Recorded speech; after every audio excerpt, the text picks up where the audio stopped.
Патагония. Южнее ее только Антарктида. Все эти бескрайние просторы делят между собой две страны – Чили и Аргентина. Ворота в Патагонию. Так называют аргентинцы город Барилочи.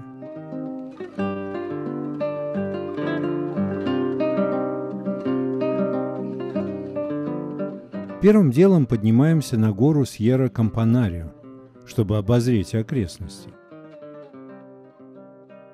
Высота всего-то чуть больше километра, однако заметно холоднее, а ветер срывает шапки вместе с головой. А эти барышни поднимались сюда пешком и, видимо, еще не остыли. Пасмурно, порой даже моросит, но даже в такую погоду дух захватывает от этой красоты. Швейцария отдыхает. Не мудрено, что эти места привлекают туристов со всего света. И не только. В последние годы в Барилочи перебралось из душного Буэнос-Айреса много хай-тек компаний. А сейчас мы входим в лес, который называется Джао-Джао. Если проснуться в этом лесу после хорошей попойки, подумаешь, что ты попал в Чернобыль. Причудливые стволы кирпичного цвета, какие-то шары на ветках, все деревья в 4 раза больше обычного и тишина. За 30 лет население Барилочи выросло в 4 раза. Много молодежи.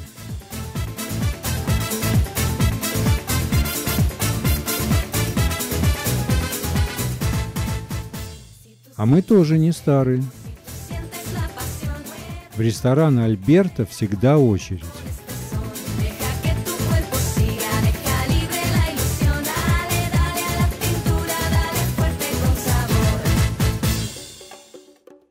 Попадете сюда, заказывайте бифо де лома, не прогадаете. Честно признаюсь, такого вкусного мяса я в своей жизни не пробовал. Вокруг Барилочи несколько природных заповедников. Сегодня едем к подножию вулкана Торнадор.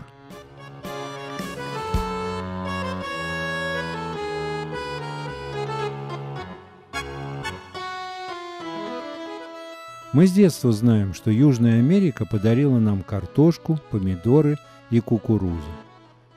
Но оказывается, и взамен кое-что получила. Узнаете иммигрантов из Европы?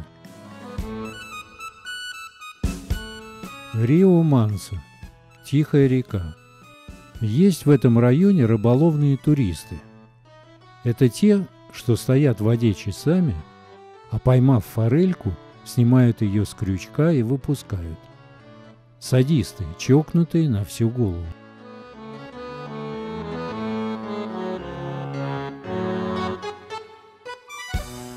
А вот лесная земляника, оказывается, растет и в Европе, и в Америке, и даже в Африке.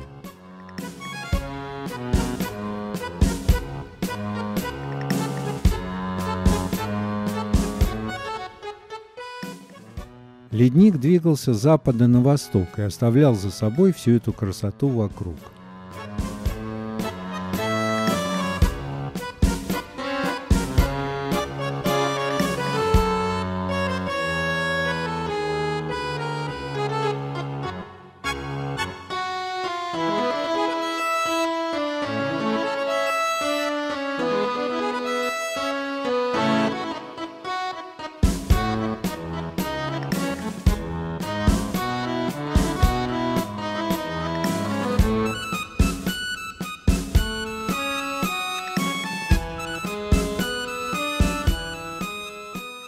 А обломки, которые ледник несет с собой, только называются красиво – морена. Здесь морена грязно-серая, окрашена пеплом вулкана.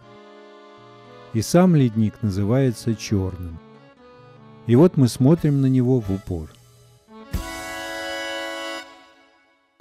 Покидаем Барилочи и едем на юг, вдоль границы с Чили. Ох уж эта граница! Проходит она по вершинам Анд. И из-за нее в 20 веке Аргентина и Чили 3 раза были на грани войны. Теперь обе страны стараются заселить эти земли. Изредка попадаются дачи. Их хозяева приезжают в эти дивные места из Буэнос-Айреса. Вы тоже можете здесь прикупить. 1 гектар тысяч за $50. Дорога длинная, без горячего маты не обойтись.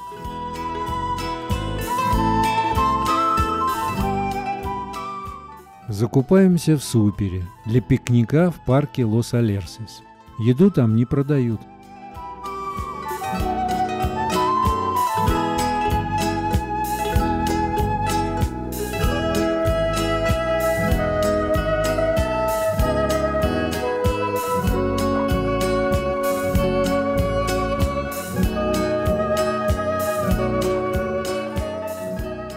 Чувствуем себя как молодые, романтика.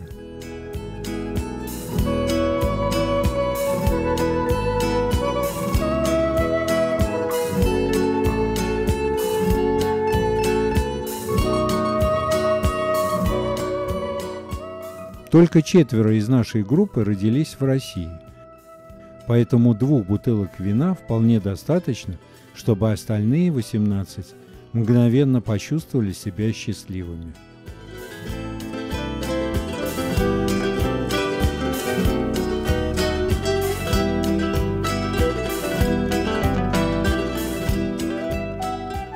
Накануне здесь прошел ураган, и часть парка была еще закрыта. Много поваленных деревьев. Их возраст порядка 600 лет.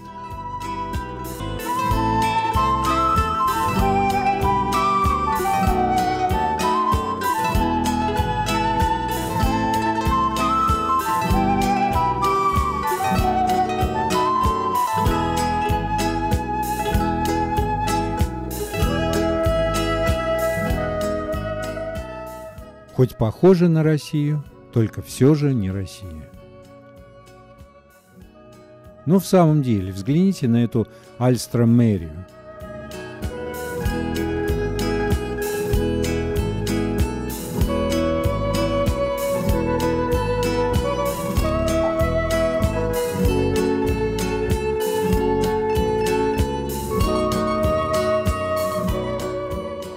А вечером опять сюрприз.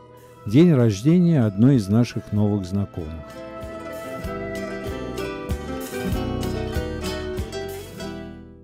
В деревушке Эль-Чалтен на каждого жителя приходится 2 туриста. Сегодня делаем трек в северной части парка Лос-Гласьерос на ледник Фицрой. Громко сказано. Наш гид решил не рисковать и не делить группу на сильных и слабых. Пустил всех по самому короткому маршруту.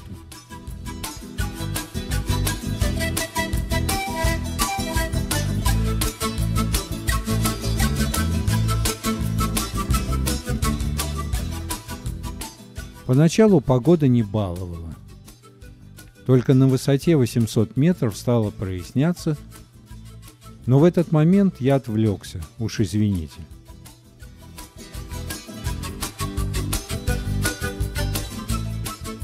Но ничего.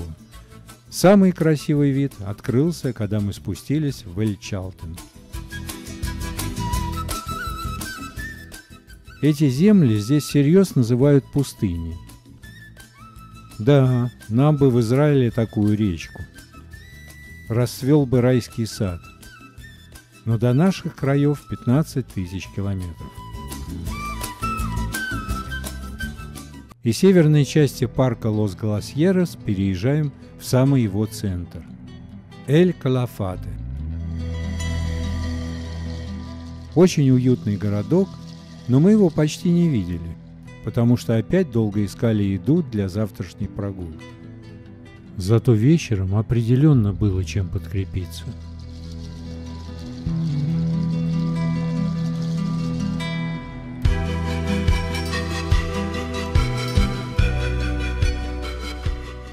Самый большой ледник Упсала недоступен суше, поэтому мы плывем по озеру Лага Аргентина.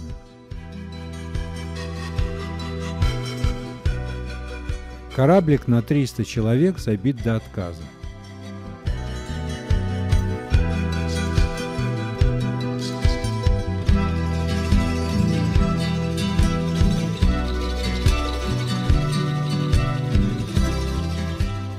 Голубой цвет лед приобретает с годами, когда он сильно спрессован.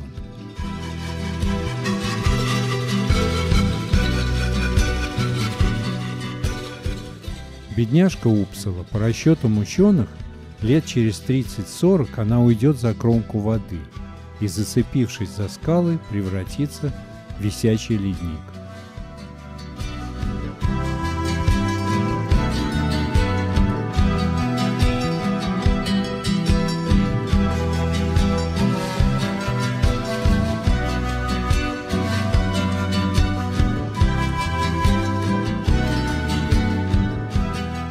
Но пока со льдом на озере нет проблем. Поработал немножко ломиком и веревкой, и через минуту можно наполнять бокалы.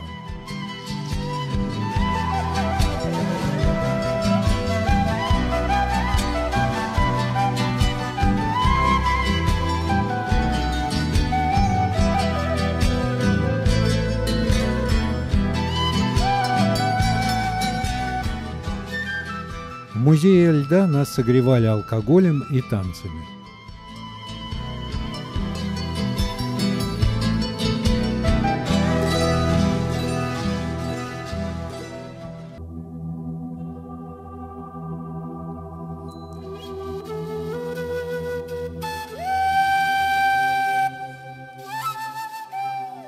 Перито-Морено – второй крупный ледник в парке Лос-Гласьерос. При средней годовой температуре плюс 13 градусов он умудряется сохранять свои размеры. В высоту он с 25-этажное здание. У нас было всего 2 часа, но очень хотелось заснять обвал ледяной глыбы. Длится он всего пару секунд, а удары раздавались все время с невидимой стороны, словно дразнясь. Здесь все зависит от вашего терпения.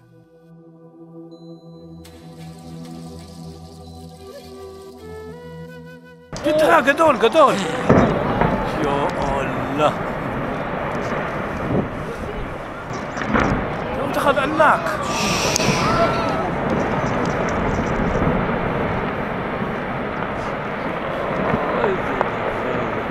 וואי, איזה גל. איזה גל, וואלה. וואו.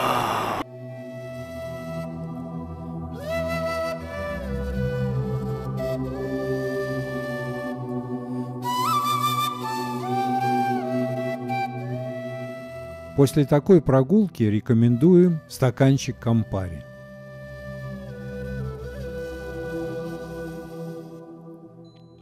Теперь подплываем к Перито-Морено с другой стороны.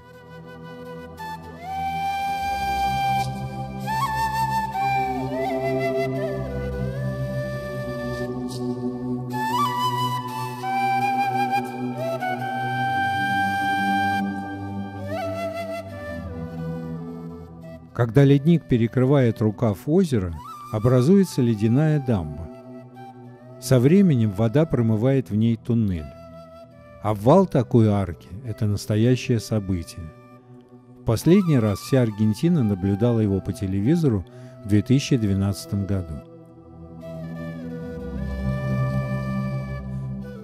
На этом заканчивается наше знакомство с аргентинской Патагонией. Впереди Чили.